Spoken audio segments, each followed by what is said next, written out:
Estamos de volta e agora você vai ver o ministro Barroso comentando a relação entre patriotismo e idealismo, além da economia de mercado versus governo democrático, na palestra proferida na 22ª Conferência Nacional dos Advogados.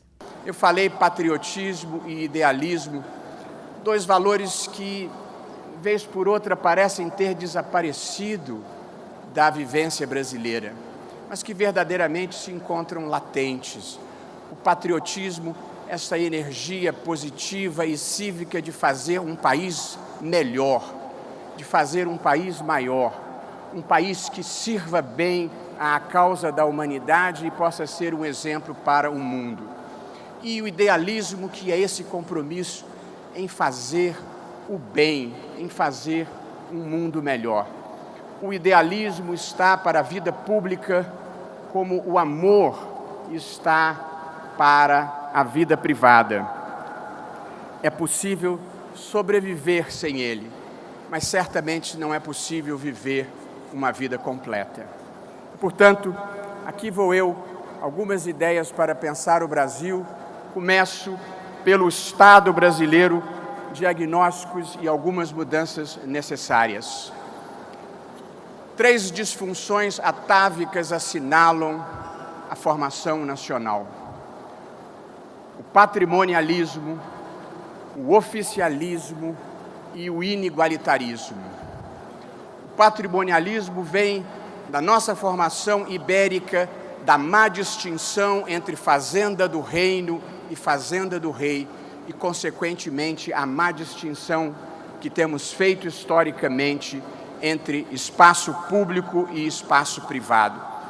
O Brasil é um país em que o Supremo Tribunal Federal precisou produzir diversas decisões, uma delas de que foi relator o ministro Lewandowski, para declarar que o nepotismo é inaceitável, que não é legítimo nomear a parentada. A segunda disfunção do oficialismo é esta crença de que o Estado precisa estar presente em tudo e que qualquer projeto pessoal, empresarial ou político dependa das bênçãos do Estado, do financiamento público, do BNDES, dos fundos de pensão, da Caixa Econômica Federal. Precisamos de mais sociedade e menos Estado. E a terceira disfunção é o inigualitarismo.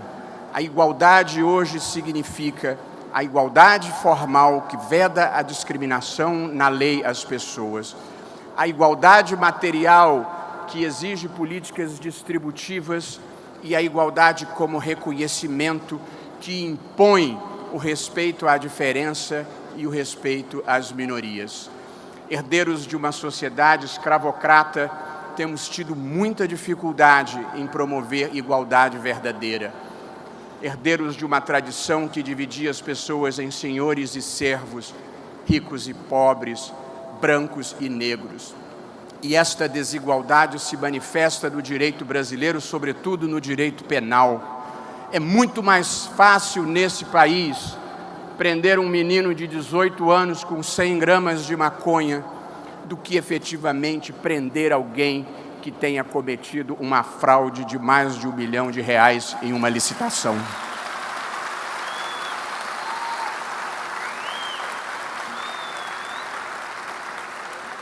Temos uma justiça dura com os pobres e mansa com os ricos. Portanto, essa é a minha primeira ideia. Precisamos derrotar o patrimonialismo, o oficialismo e o inigualitarismo. E temos feito avanços. E nada é impossível, porque em menos de uma geração nós derrotamos o autoritarismo e o golpismo no Brasil e temos uma história de sucesso para celebrar. A segunda ideia no capítulo Estado, e serei muito breve em relação a ela, nós precisamos superar no Brasil o preconceito que ainda existe contra a livre iniciativa e o empreendedorismo. Nós precisamos valorizar as pessoas que assumem riscos, que se comprometem com a inovação. não é uma opção ideológica na quadra atual. A livre iniciativa é melhor geradora de riquezas. Ser progressista é se concentrar na melhor maneira de distribuir as riquezas, mas nós precisamos produzi-la da forma mais adequada na quadra contemporânea.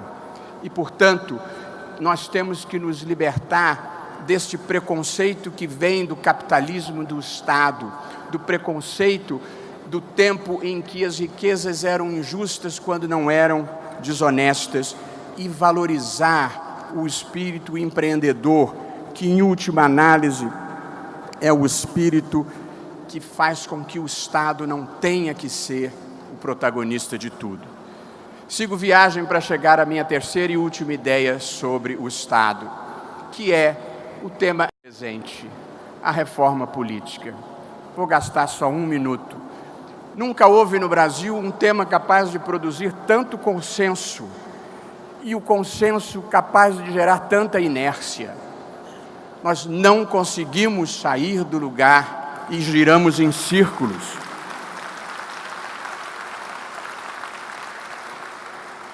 Como bem disse o eminente presidente Marcos Vinícius, precisamos baratear o custo das eleições, precisamos ter um sistema que crie maiorias consistentes que evitem o fisiologismo a cada votação importante.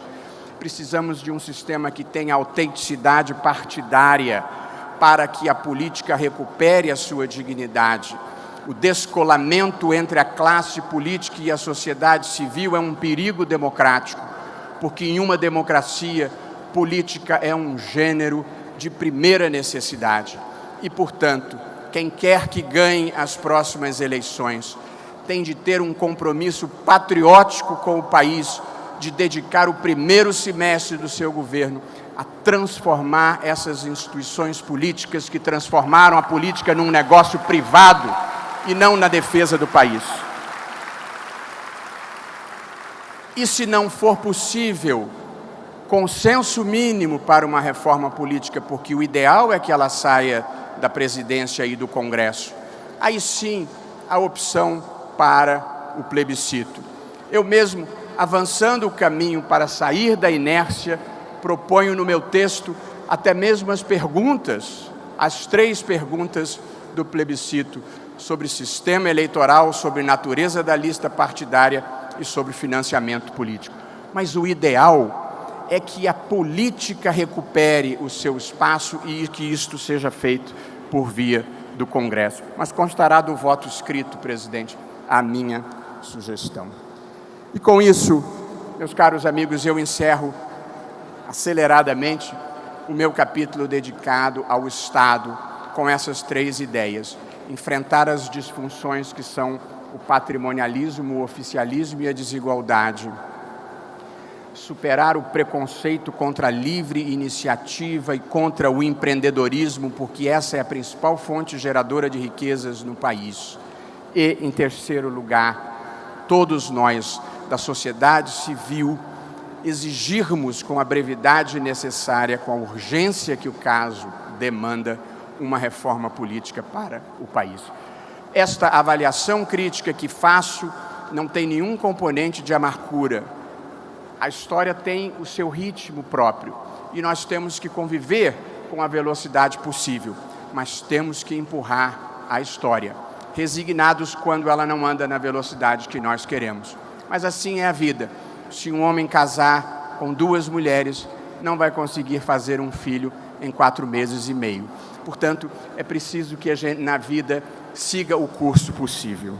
E depois do intervalo, você continua assistindo a palestra do ministro Roberto Barroso. Voltamos em instantes.